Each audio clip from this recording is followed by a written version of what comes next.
नमस्कार दोस्तों, मैं शिवाजी। वेलकम टू बांग्ला कृषि कमान। हमारा जो बिजनेस है वो है मछली के सीलों का। हम ऑल ओवर इंडिया में से मछली बीज भिजवाते हैं, जो हमसे सीख लेते हैं उसका हम फ्री में कंसल्टेंसी प्रोवाइड करते हैं थ्रू आउट कल्चर पीओ। आज का जो टॉपिक है, ये टॉपिक मैंने नहीं डिसाइड किया, ये टॉपिक आप लोगों ने मेरा यूट्यूब चैनल का कमेंट बॉक्स से लेके मेरा व्हाट्सएप में भर भर के लिखा है क्या ग्रोथ नहीं आ रहा है या ग्रोथ ना आने का कारण क्या क्या हो सकता है। जी हाँ दोस्तों, ये बहुत ही एक इंपॉर्टेंट टॉपिक है, ग्रोथ ना आने का कारण क्या क्या हो सकता है। तो मैंने कुछ 4-5-6 पॉइंट निकल जो मेरे ख्याल से कौन कौन सी पॉइंट अगर हम ठीक रखने का कोशिश करेंगे, कौन कौन सी कारण हो सकता है और वो कारण को हम कैसे ठीक रखें और उसको मेंटेन कैसे करें, तो बिल्कुल सही कि हमारा ग्रोथ अच्छी आएगा। तो ध्यान से देखिएगा दोस्तों, का मेरा पूरा वीडियो देखने के बाद ही आपको पता चलेगा। तो पहला जो कारण हम बोलेंगे उसका नाम है मछली बीज। देखिए, मछली बीज ऐसे एक रीजन है जो मैं बाकी जो रीजन बोलूंगा वो सब बेकार हो जाएगा अगर ये ठीक नहीं है। तो वो से लेके कमर्शियल कोई भी तरीका यानी कि ग्रोथ प्रोमोटर सप्लीमेंट ये सभी बेकार हो जाएगा अगर मछली बीज जो उसका मछली फार्मिंग का बैकबोन होता है वो अगर ठीक नहीं है। तो आपको बहुत ही केयरफुली ये मछली बीज लेना पड़ेगा। आप जहां से लो, सप्लायर से लो, उसका मार्केट का रेपुटेशन क्या है, वो कैसे जानता है मछली के बारे में, ये सब जानने के बाद ही हम मछली लो। क्योंकि हर टाइम आपको ये इम्पॉसिबल है जो बंगाल, अगर मान लीजिए वेस्ट बंगाल से मछली ले रहे हो, वेस्ट बंगाल आके बूडर देखना, बूडर का क्या खाना दे रहा है, कैसे प्रोक्योरमेंट हो रहा है, ब्रीडिंग कैसे हो रहा है, ये देखना और फार्मिंग करना ये इम्पॉसिबल काम हो जाता है। तो आपको वही सप्लायर या वही हैचरी आपको चूज करना है जिसका मार्केट में एक रेपुटेशन हो और जिसको मछली फार्मिंग के ऊपर कोई भी नॉलेज आपको दे पाएंगे। ठीक है, तो आप उसी से ही मछली लीजिए। ऐसे कुछ बंदा से आप मछली ले लिया, 2-5 पैसा कम लग गया तो आपको शायद लग रहा है ठीक है भाई अभी तो प्रॉफिट कर लिया, तो आगे जाके उसका ग्रोथ नहीं आ रहा है तो आप तो दिमाग हैरान हो जाएंगे, ये खिलाएंगे वो सप्लीमेंट खिलाएंगे, ग्रोथ वैसे की वैसी है। क्योंकि सब कुछ डिपेंड करेगा वो मछली कैसे प्रोक्योरमेंट हुआ है। यानी कि आप अच्छी जगह से सीख लीजिए, कोई ऐसे बंदा से मत लीजिए जो मछली फार्मिंग को कुछ नहीं जानते से बेचने के जा रहा है, उसको भी खुद के भी पता नहीं मछली कैसे हुआ है और कैसे होता है और कैसे इसको रखा जाता है, क्या खिलाया जाता है, इसको कुछ पता नहीं। ऐसी जगह से आप मछली मत लीजिए क्योंकि उसको खुद को भी नॉलेज नहीं है वो मछली का क्या होता है। तो मछली बीज एक बहुत ही इंपॉर्टेंट और ये प्राइम यानी कि ये आप बोल सकते हो मेन कारण है। ठीक है ना, तो ये आपको मेंटेन करना पड़ेगा। दूसरी बात मैं बोलूंगा पॉन्ड प्रिपरेशन के बारे में।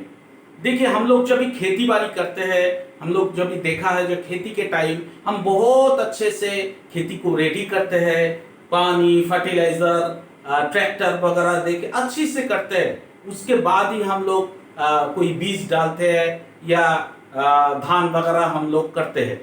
लेकिन ऐसे भी आप नहीं देखेंगे कोई किसानों को जे उसको खेती प्रॉपर्ली तैयार नहीं है और उसके ऊपर ही आप बीज डाल दिया, ऐसे नहीं हो। लेकिन हमारा जब मछली फार्मिंग का काम होता है ऐसे काम ही लोग करते हैं।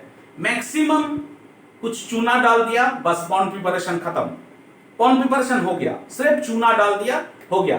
तो मैंने पूछा कैसे पॉन्ड प्रिपेयर किया, बोला चूना डाल दिया बस हो गया।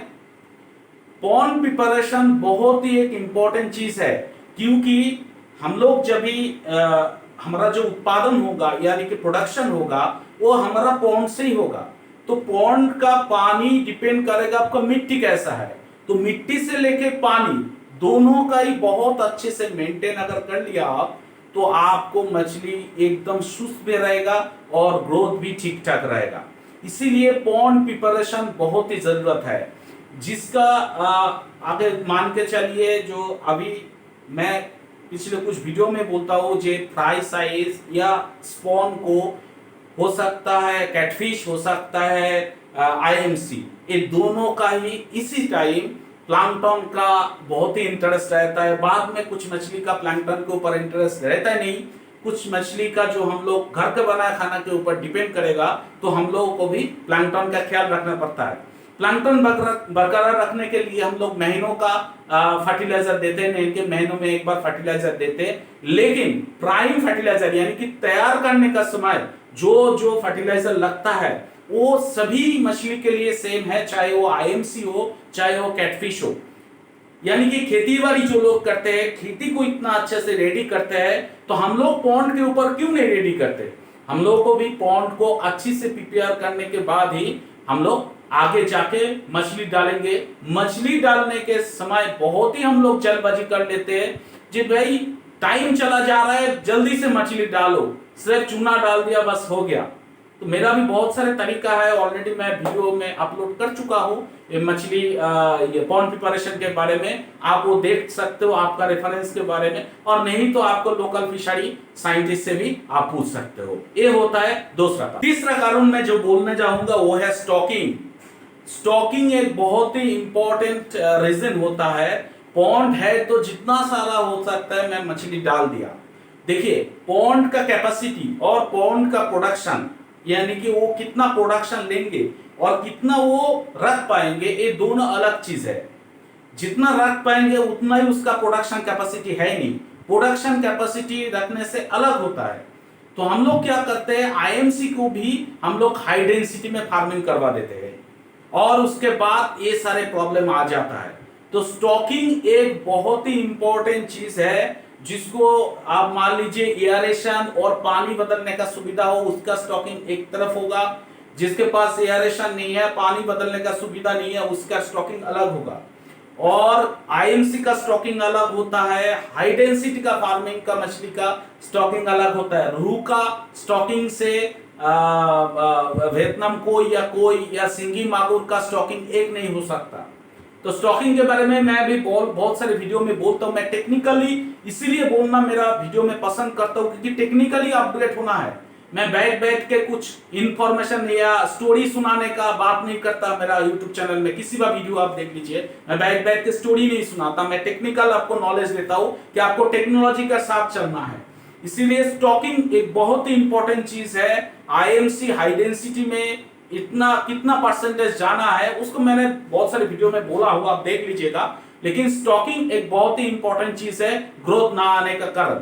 ठीक है, एक होता है स्टॉकिंग, वो आपको मेंटेन करके रखना है। प्रोडक्शन अलग चीज होता है, कैपेसिटी अलग चीज होता है। जिसका कैपेसिटी है वही प्रोडक्शन होगा, वही पॉन्ड का नहीं है। पॉन्ड है तो जितना सारा मछली लेके डाल दो, ऐसे मत कीजिए। उसके बाद हम बोलेंगे हेल्थ चेकअप, यानी कि मछली का हम लोग महीनों में एक बार मिनिमम हेल्थ इसको चेकअप करना पड़ता है कि इसका कोई डिजीज आया है, इसमें अंदर का कोई बीमारी इसको खा के जा रहा है। क्योंकि बहुत सारे टाइम मतलब एक मछली या बहुत सारे मछली को अगर पुराना कोई बीमारी अंदर लेके वो चल रहा है, डे बाय डे चल रहा है, तो उसका ग्रोथ नहीं आएगा।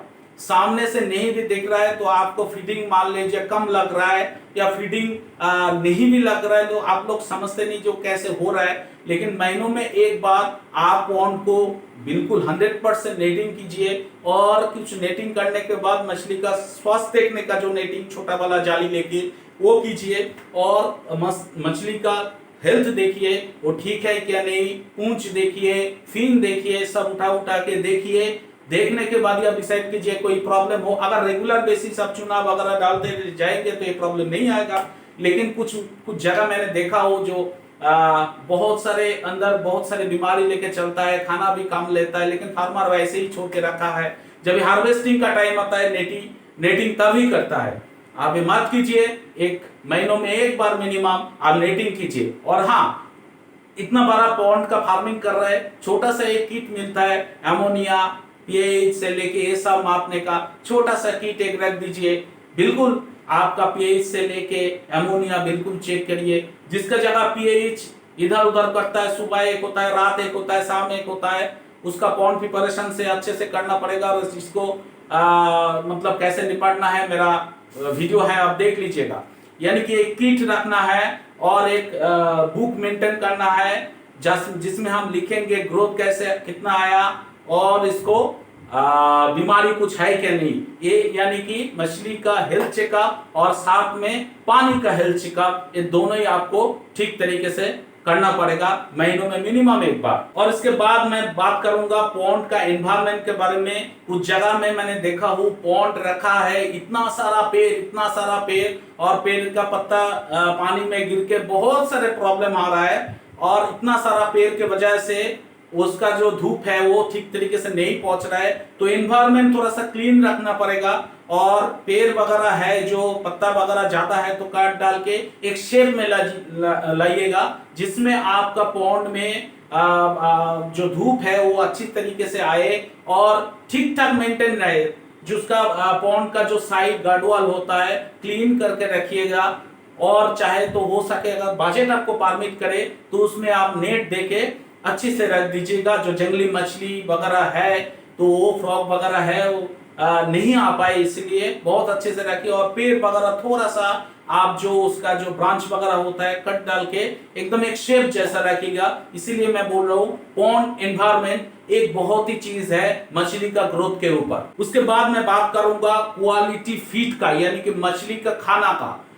मैं कमर्शियल फार्मिंग जो लोग करते हैं, यानी कि कमर्शियल फीड देके जो लोग फार्मिंग करते हैं उसको तो कुछ पता ही है, कुछ उसका कंपनी से उसका प्रोटीन परसेंटेज डिसाइड हो जाता है। जैसे मैं कैटफिश के बोलता हूँ 30 to 35, 28, 26 हम लोग आईएमसी के लिए डालते हैं। प्रोटीन अगर न्यूट्रिशन का कमती के वजह से मछली का ग्रोथ का प्रॉब्लम आता है, सिर्फ ग्रोथ का नहीं उसका डिजीज का भी प्रॉब्लम आता है। जो मछली जितना प्रोटीन मांगे आपको देना पड़ेगा। तो जो लोग कमर्शियल फीड के ऊपर डिपेंडेंट है वो तो कमर्शियल फीड का वो कैलकुलेशन पूरा रेडी है, लेकिन जो लोग घर का बनाया फीड या मेरा फॉर्मुलेशन के लेके चल रहे हो वो प्रोटीन परसेंटेज मैंने बहुत सारे वीडियो में बोला हो, प्रोटीन परसेंटेज आप बहुत अच्छे से ख्याल रखने के बाद ही आप उसको तैयार कीजिए। और प्रोटीन का जितना जितना प्रोटीन जो टाइम में लगता है वो हिसाब करके चलिए, मेंटेन करके चलिए। न्यूट्रिशन कम हो जाने का मतलब सिर्फ ग्रोथ ही नहीं, उसका बीमारी के ऊपर भी होगा। बीमारी के मतलब असर सिर्फ ग्रोथ के ऊपर नहीं, बीमारी के ऊपर बीमारी भी हो सकता है। तो ये आप ध्यान पे रखिएगा। जो मछली जितना प्रोटीन चाहता है, जिसका टाइम में, जिसका उसका एज में, वही प्रोटीन आपको, वही प्रोटीन फैट सब कुछ मिला के मतलब एक कंप्लीट फूड गाइड आपको देना पड़ेगा फीड आपको देने में, ठीक है। और अंत में बात करूंगा फीडिंग चार्ट, कौन सी बॉडी वेट में कितना परसेंटेज खाना देना है। मैंने बहुत सारे वीडियो में मैं सभी मछली का कोशिश करता हूँ फीडिंग चार्ट धीरे धीरे बनाने का। तो हम लोग देखिए पिछले 30-40 साल से जो फार्मिंग करते आ रहे हैं तो उसका इनकम जो है वो आज के दौर से एक ही जगह थाम के बैठा है, क्योंकि हम लोग बहुत सारे चीज मेंटेन नहीं करना चाहते। तो फीडिंग चार्ट एक बहुत ही इंपॉर्टेंट चीज है। फ्राई को कितना खिलाएंगे, फिंगरलिंग कितना खिलाएंगे, यार्डलिंग कितना खिलाएंगे, टेबल साइज पूरा अप टू हार्वेस्टिंग पीरियड कितना बॉडी वेट में कितना खिलाना है। महीनों में तो एक बार आप हेल्थ चेकअप करते हो, उसी टाइम आप बॉडी वेट माप लो और एकदम प्रॉपर एक फीडिंग चार्ट के ऊपर आपको मेंटेन कीजिए और अच्छे से फार्मिंग कीजिए। मेरा ख्याल से अगर प्रॉपर फीडिंग चार्ट, ठीक तरीके से खाना मिला, ओवर फीडिंग भी नहीं, यानी कि ओवर फीडिंग की वजह से मछली तो खाना तो वेस्ट होता है, खाना का भी बहुत भाव है, तो खाना तो वेस्ट होता है, साथ में पॉन्ड के एनवायरनमेंट भी खराब हो जाता है। लेकिन हम लोग अगर साइंटिफिक फीडिंग मेथड में चलेंगे, एफसीआर भी ठीक रहेगा, मछली का ग्रोथ भी ठीक रहेगा, तो ये भी एक कारण हो सकता है ग्रोथ के बारे में। तो दोस्तों मैंने कुछ इंफॉर्मेशन, कुछ आज टॉपिक के बारे में बात किया जो आपको तो दोस्तों मैं कुछ कारण यहाँ पर बात किया। ये कारण मेरा लगा है कि इस कारण अगर हम मेंटेन करके चलेंगे तो मछली का ग्रोथ बिल्कुल आएगा, बिल्कुल मतलब हम लोग अच्छी ग्रोथ ले पाएंगे और अच्छी खासा मुनाफा कमाएंगे। तो आज के लिए इतना ही। आपका हमारा वीडियो अगर अच्छे लगे तो सब्सक्राइब आप बांग्ला कृषि खामार को कर दीजिएगा। आगे जाकर हम बहुत सारे इंफॉर्मेशन, बहुत सारे ट्रिक्स हम बताने का कोशिश करेंगे। फार्मर के साथ में रहेंगे। अच्छे रहिए, सुस्त रहिए, खुश रहिए। जय हिंद।